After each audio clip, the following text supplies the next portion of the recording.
started. I got to bed a bit late last night, and that means that I set my alarm for half an hour later. And that means that everything starts up a little bit later. But hey, here we are.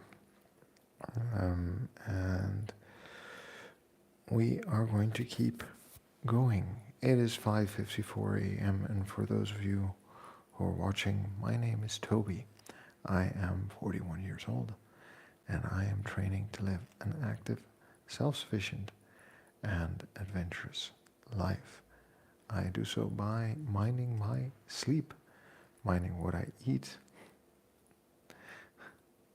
doing some strength training, conditioning training, and mobility training. I can tell by the emojis without seeing the name who this is going to be. Isn't that right, Eddie? There we go.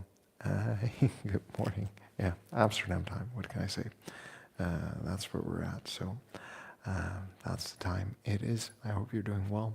Thanks for dropping by and saying hi. And I hope you're having a great day wherever you are, starting or ending. Be well, and I appreciate you dropping by and sharing some encouragement. Thanks. So I do that by minding my sleep. I try to sleep between 7 and 9 hours in a night. Last night was 6.5 hours. I think my watch is worried about me because it decided to tell me now after 2 nights, too little sleep, that I should sleep more, that my sleep is poor. So tonight we're going to definitely try to get a better night of sleep. I do so by minding what I eat. I try to eat within my energy balance. I try to eat 2,200 calories in a day at most, which I succeed at most days. And that keeps me at the weight that I am at. I would like to eat a lot of vegetables and greens throughout the day, specifically with lunch and with dinner. And I prefer that with dinner usually over carbs. I've started to eat a lot less carbs at night, but throughout the day it's completely fine. And I try to eat 120 to 150 grams of protein in a day to support my strength and muscle growth goals. Strength training is with kettlebells here at home. On Wednesday is the particularly heavy day, and I do a little bit of strength on Sunday before I go out for my run, which is my conditioning training. Monday and Friday are strength conditioning with the kettlebell. And then Tuesday, Thursday, and Saturday, which is today, is mobility. Let's see. Beyond that, I try to do things that I enjoy, spend time with people I love and care about, and generally try to live a stress-free life. So hey, this is about the way I feel, not about the way I look.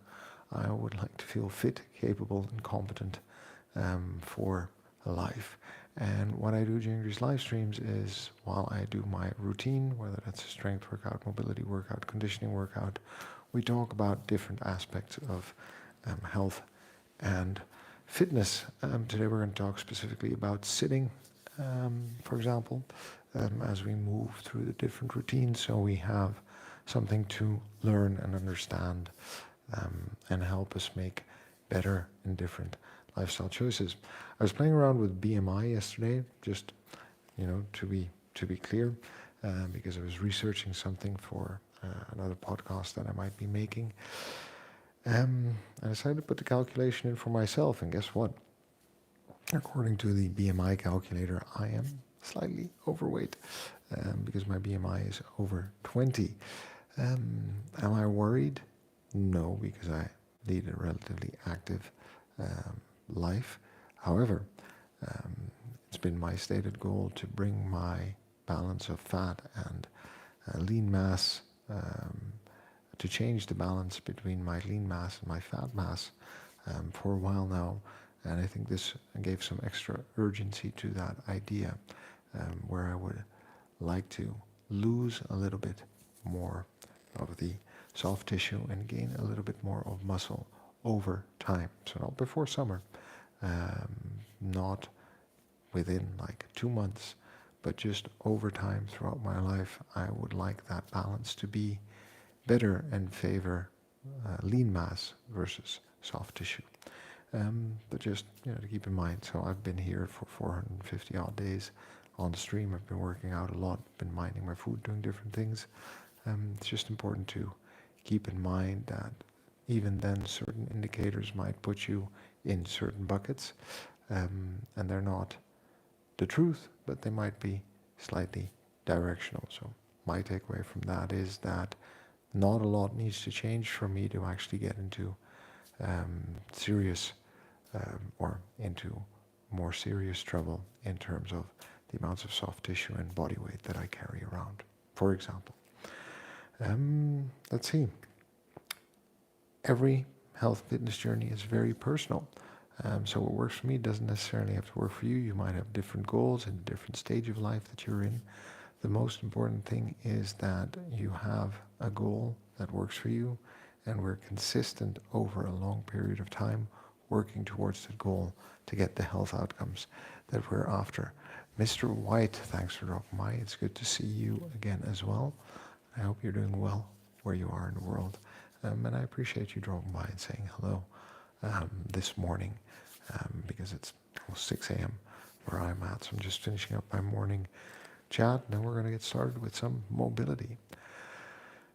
So as long as we're working consistently towards that goal over time, we are going to be good. As long as we're using proper technique, proper programming, proper guidance, we'll get to where we want to be eventually. Remember that we're good just the way we are. We've got to love ourselves before we can move on. It's the person we are today. It's going to get us to where we want to be tomorrow. Remember that. So a bit of kindness is going to go a long way.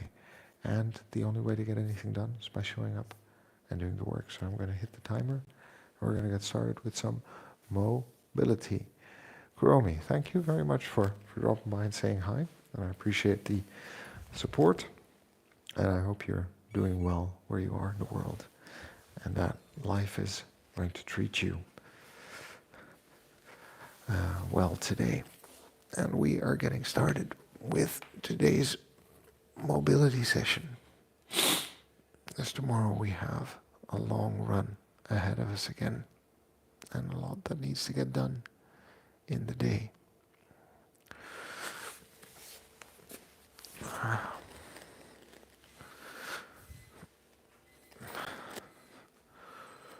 So, the end of March is drawing near.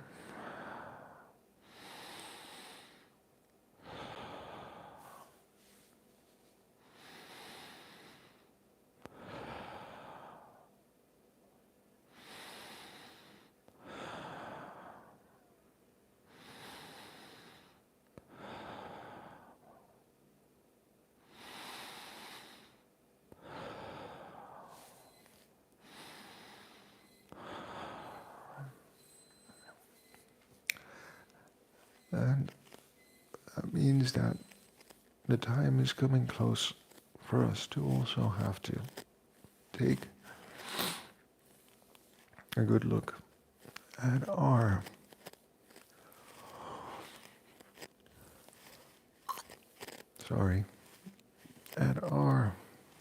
health and fitness challenges.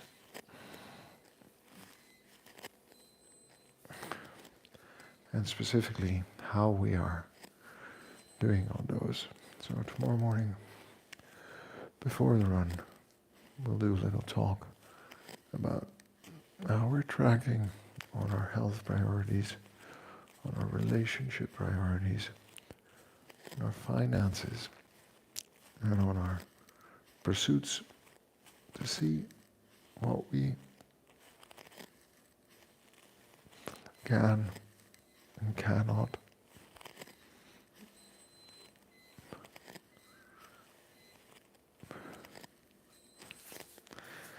or where we maybe need to put a bit more of an accent into the second quarter of 2025. Because April will be here very, very shortly. All right, friends.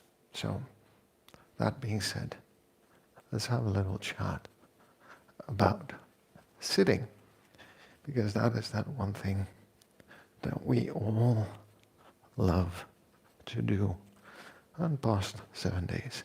How much sitting do you think you've done? I know I've done quite a lot of it. Let me give you a breakdown.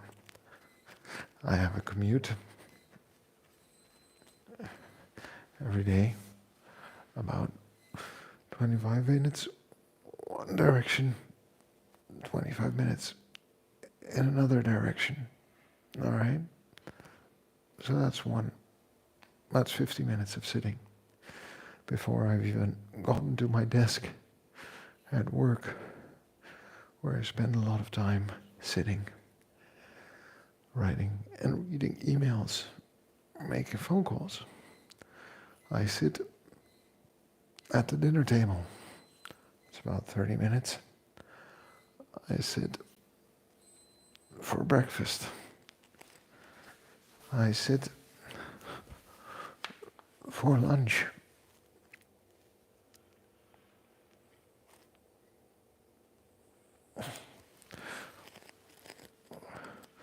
We lie down in the evening.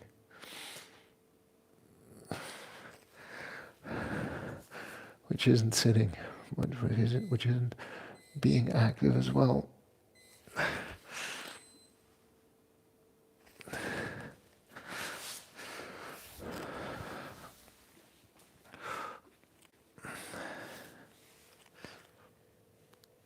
We sit for most of the day's activities. Sitting is very prevalent. I sat down this morning while I copied down my notes and talking points for this conversation, because it is a comfortable, resting, working position. But there is no doubt about it that we sit a lot. I mean, that makes sense, right? Because all of the neurobiology, biology, muscles, skeleton, they are all made for us to be comfortably seated at a table or a desk, to use only our brains, to do things with our fingers, with our thoughts, and with our mouths. No. Sitting, or specifically the lack of movement, because of sitting, is a challenge of modern society. Preston Crown. Hi, Preston Crown. Thanks for dropping by and saying hello. And I appreciate you dropping by and making me smile. I used to love Bob Ross when I was a kid. I used to race home from school to watch him paint and talk. You just made my day. Thanks a lot, and I hope you're doing well where you're at in the world. I hope you're having a good day and life is treating you well. Take care. And thanks for dropping by.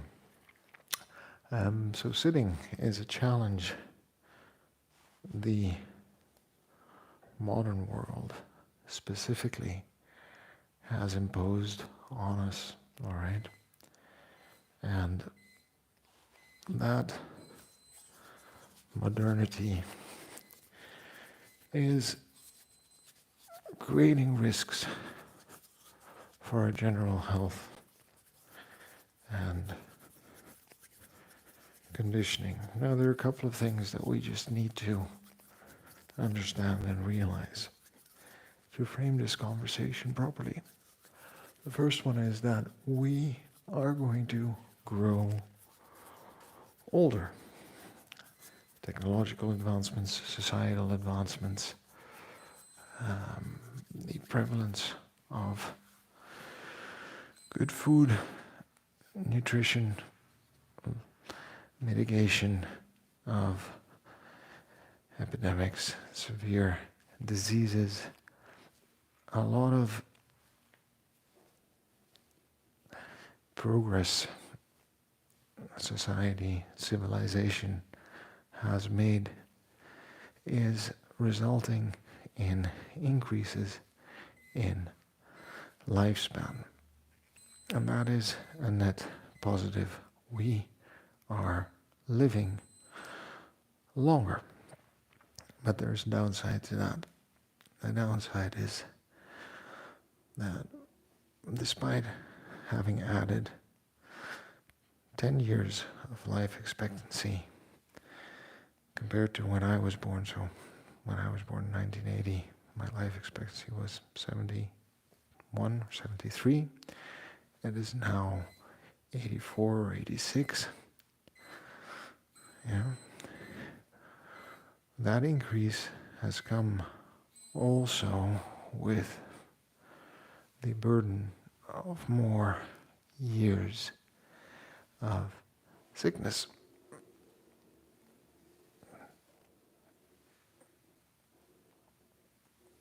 And so,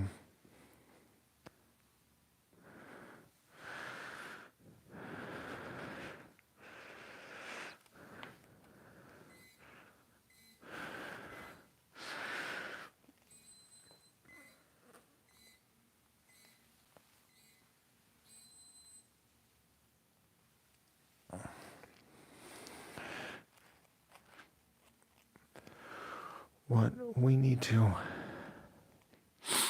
understand and look at as we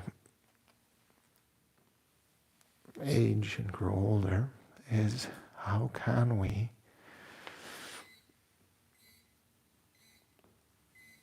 make the most out of that extra time that is now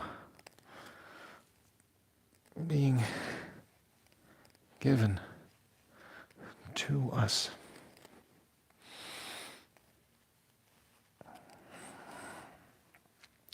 If that makes sense.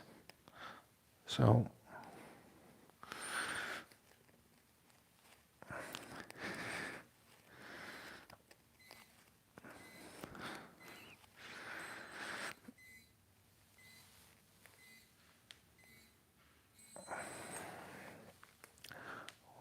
what I want us to understand is that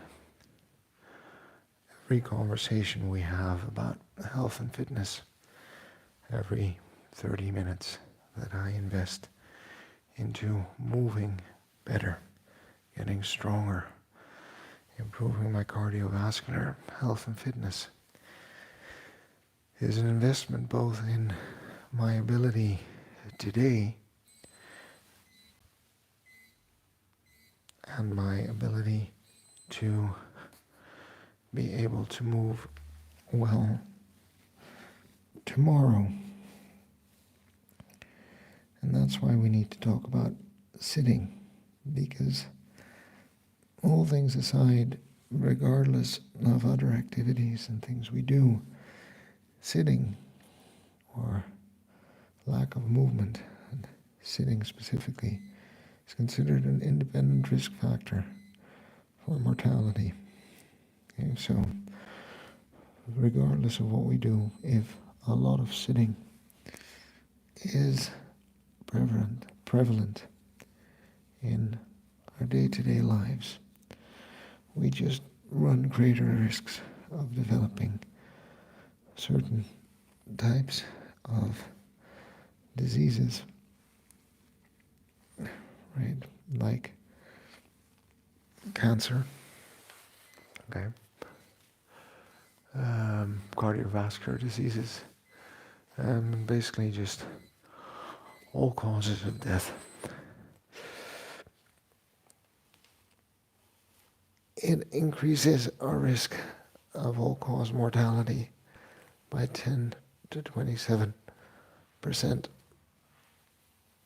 So I just want you to keep that in mind as we reflect on our week and how much of sitting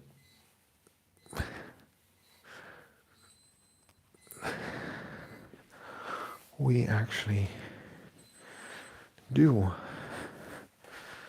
as a part of the normal working or living week.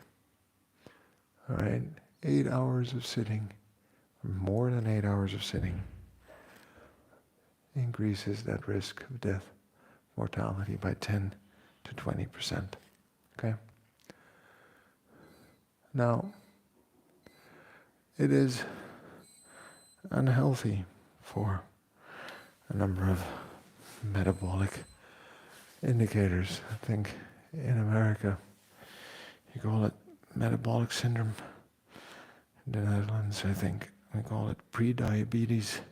There's certain different markers that are looked at, and if you meet multiple of those markers, I think more than 3, you are considered to be suffering from metabolic syndrome, or what we would call pre-diabetes. And that just increases your risk of developing certain chronic diseases. So, sedentary life, sitting, is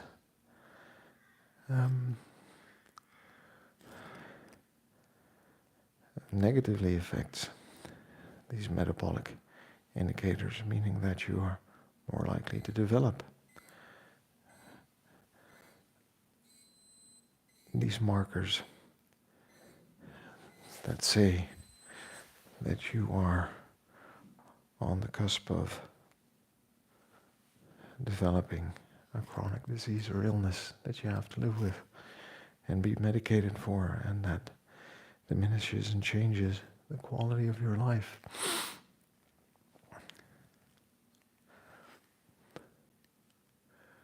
And remember that all of this is independent from activity. So despite there being some things you can do to offset this, just in general, right, even without counting for activity, it is going to be very clear that this lack of movement, or this excessive sitting, is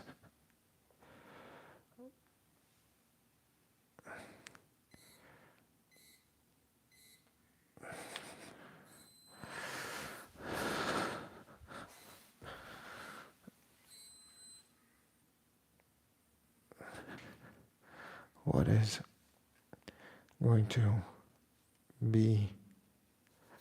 going to be something that we need to be conscious of and mindful of and have a strategy for, to mitigate if we want to live long, healthy, and active lives. All right?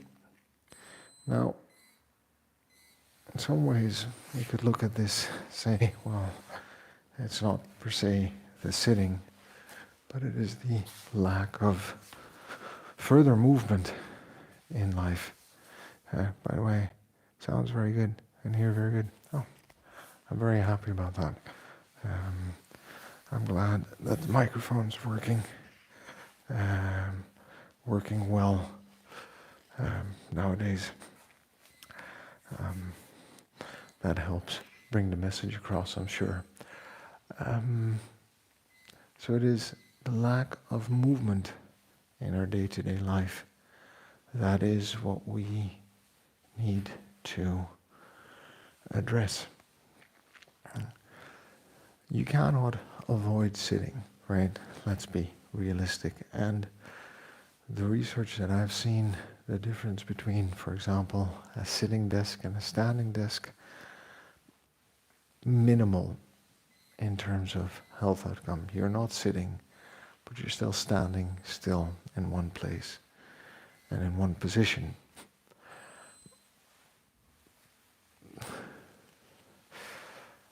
And that comes back to the previous point. We look at sitting and how there are some adverse effects on sitting, turning your hamstrings into pancakes, that kind of stuff. But I think a general starting point should be that sitting is also a symptom of just the general lack of movement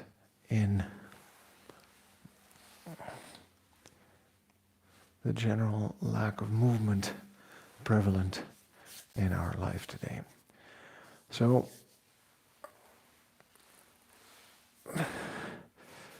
we already talked about this thing called energy balance, right?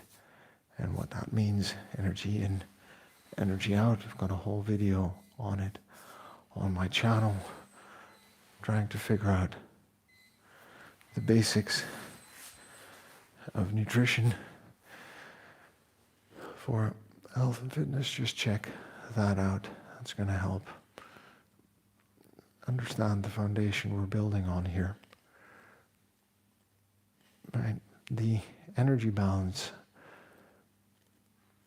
shifts, the energy requirement shifts depending on how active we are throughout the day. In other words, how much of the energy that we consume do we use when we live a predominantly sedentary life.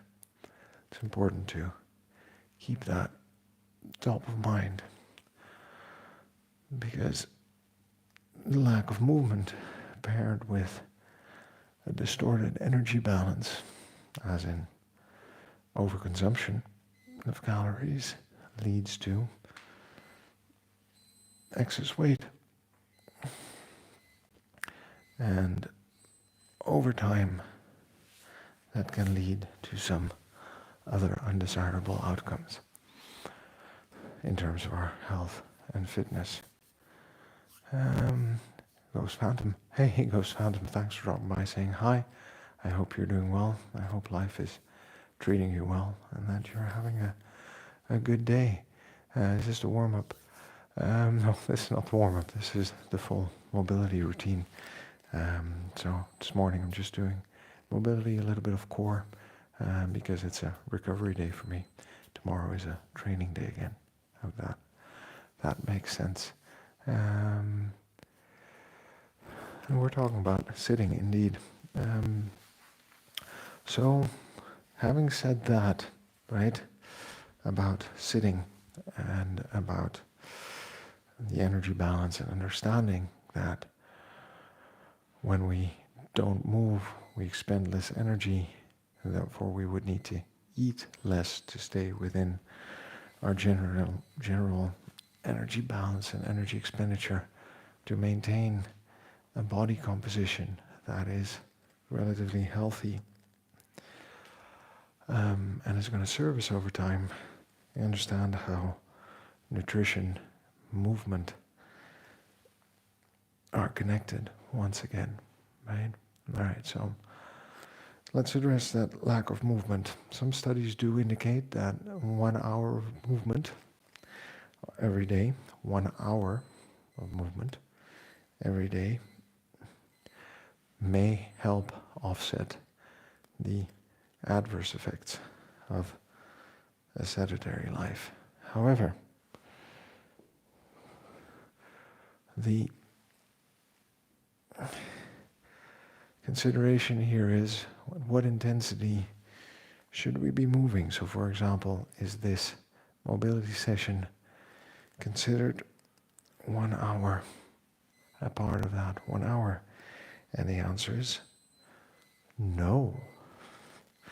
That's what I keep telling everyone, that these 30 minutes in the morning don't necessarily offset all of the walking that all of the sitting that I do day to day in my life.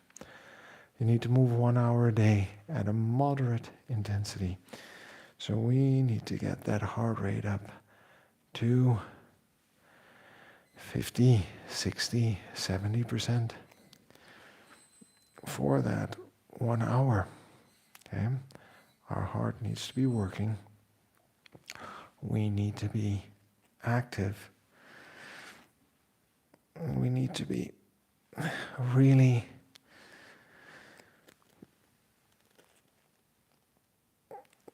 conscious about engaging the cardiovascular system to get the benefits of that. The second mitigation, and the times are not that precise, but it seems like 2 minutes every 20 to 30 minutes of vigorous exercise can help offset these adverse health outcomes as well, right? It does. Creating the space in my hips. I have a little bit of an issue with stiff hips. And over the years of doing mobility, I have regained quite a bit of range of motion and comfort in certain positions. The amounts of time that I drop down into this position to talk to my children and play with them, I can say has been a net increase in quality of life. But again, those 2 minutes of daily exercise, right? 2 minutes of exercise every 20 to 30 minutes, twice an hour, getting up and walking to a coffee machine, getting up and grabbing a glass of water. Again, that motion needs to be continuous, and we do want to increase or elevate our heart rate for the duration of those 2 minutes. So there are a couple of things that I do throughout the day to try and help with this.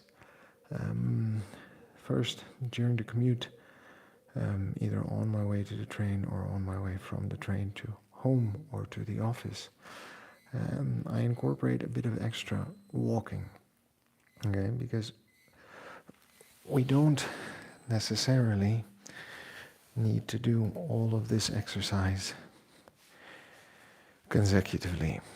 I think that's also important to understand.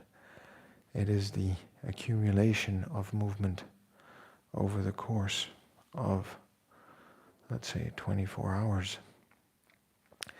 That is what we are more interested in.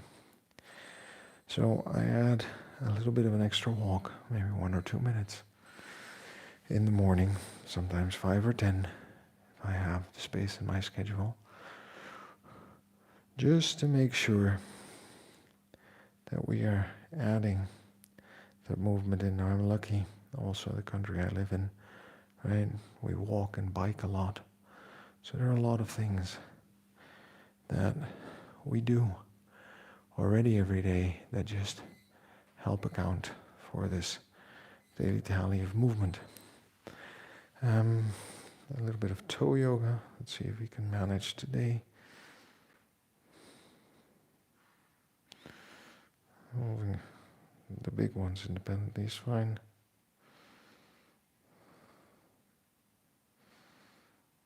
Moving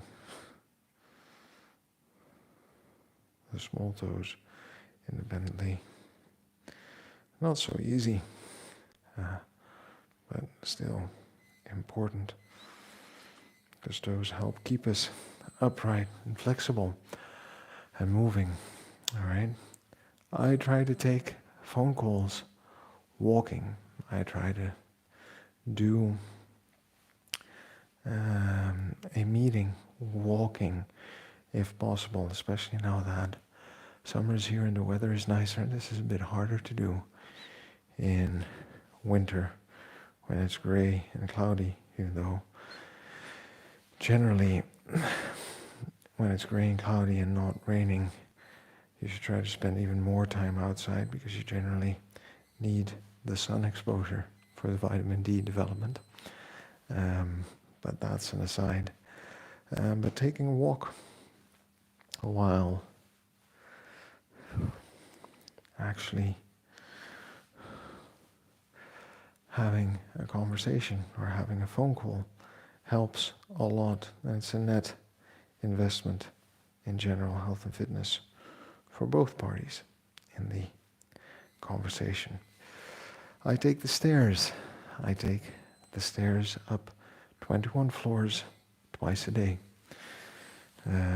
Usually in the morning when I arrive at the office, and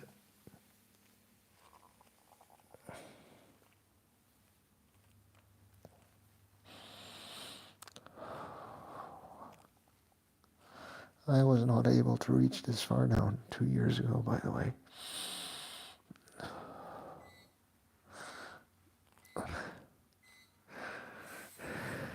And once after that walk, or during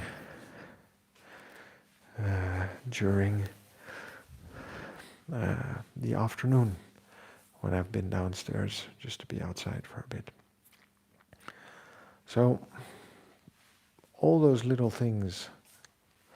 I knew someone, he had a heart attack after that he walked around the whole facility 1 mile while he ate his lunch. Yeah, oh, there you go. I was just trying to understand what you said. So after the heart attack, he started taking more walks, right?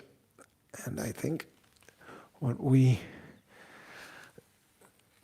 need to appreciate a bit more is the impact of this activity also on our body's ability to regulate certain processes. So for example,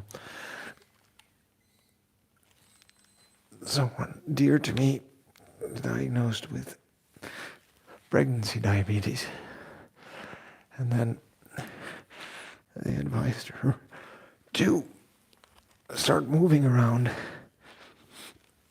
after eating, going for a 10-20 minute walk because it helps the body regulate the insulin spike. So there you see that it's not lifting weights, it's not running, it's not cycling, it's not like taking it to an extreme on an aerodyne or spinning bike or anything. It is simply the act of moving and requiring our body to work a bit harder than when it's completely at rest. That actually helps us become a bit healthier. So,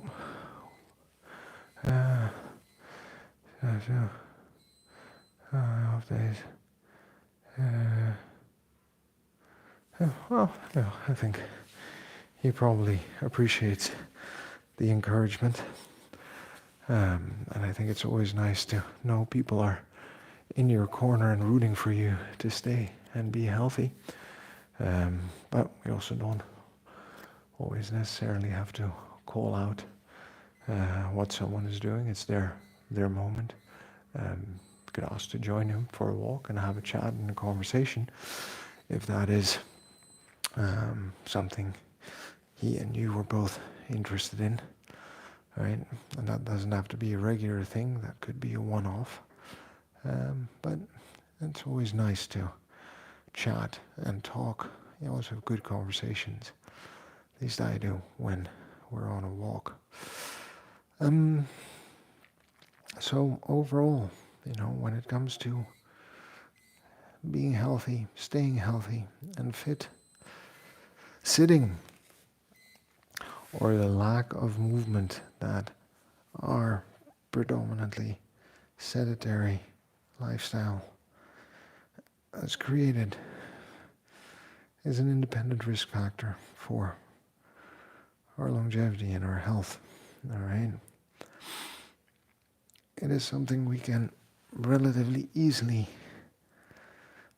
remedy, but we need to be conscious and aware of the interplay of different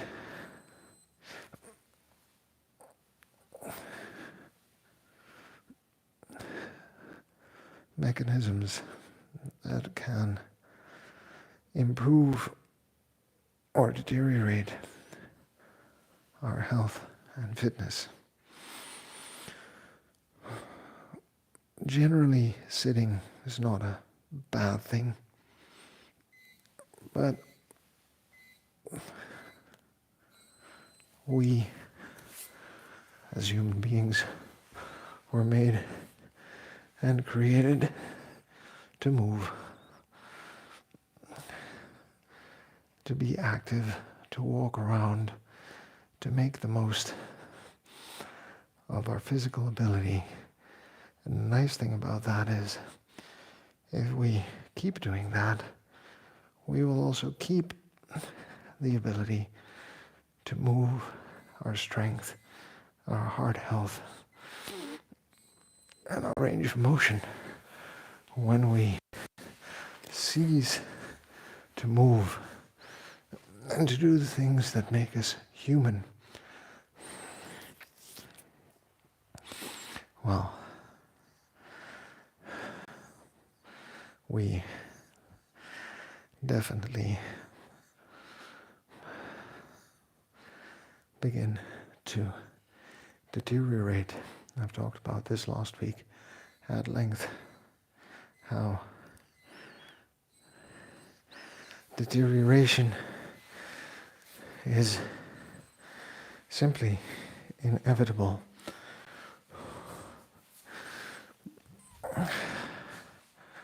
And that we should be mindful of the fact that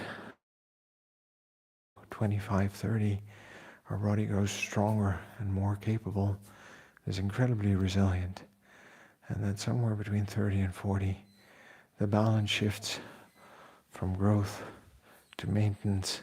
So we don't go on to maintenance, we go on to deterioration. All right, and this is important to keep in mind. Sitting, or the lack of movement in our daily life, will accelerate that deterioration. Exercising, working out, eating well, sleeping well will help mitigate the deterioration.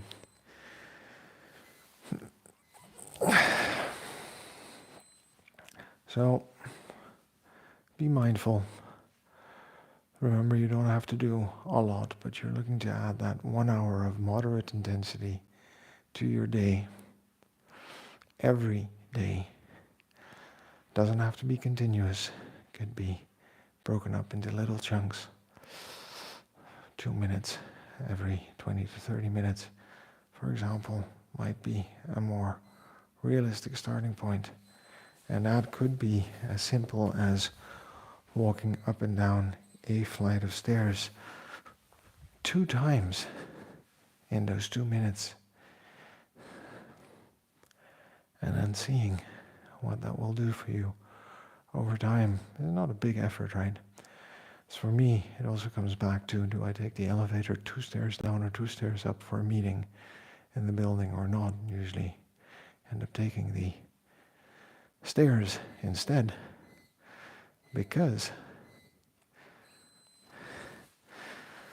that is one way to stay and grow healthier over time.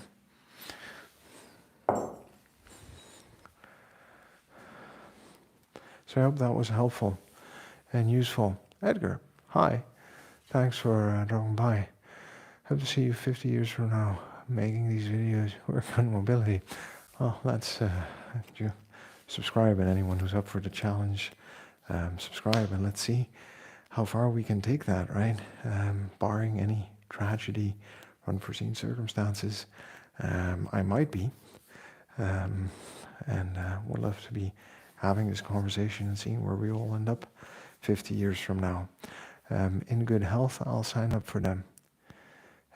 Edgar, hi, thanks for dropping by, saying hello. I hope you're doing well where you are in the world, and I appreciate you dropping by and saying hi in the chat. So, how do you make this even more practical? Because one of the things that I've noticed over my life is that when it comes to health and fitness, there are a lot of fads, and there are a lot of things that people want to do radically different when they learn something new. The problem with those radical changes is that they don't stick, because health and fitness is the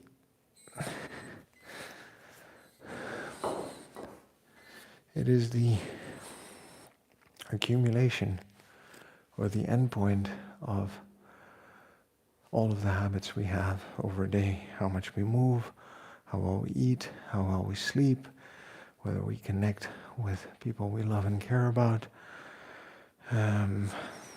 whether we have meaningful pursuits or things we enjoy in our life, things we do for the sake of doing them, to keep us active and engaged in living, goals worth striving for, skills we're developing. There are a lot of different aspects to health and fitness that are worth exploring and understanding. And I think part of the challenge with this industry at the moment is that a lot of it is driven by visual media, catering to younger audiences, where looks and appearance are paramount in terms of establishing your position socially and in attracting a mate, someone to spend time with in life. And I think, like I always say, health and fitness goals are very personal, and everyone should pursue their goals in their way. My interest right now is in maintaining, preserving, and improving my general health and fitness, my strength, my conditioning, my muscle mass, reducing my soft tissue fat mass,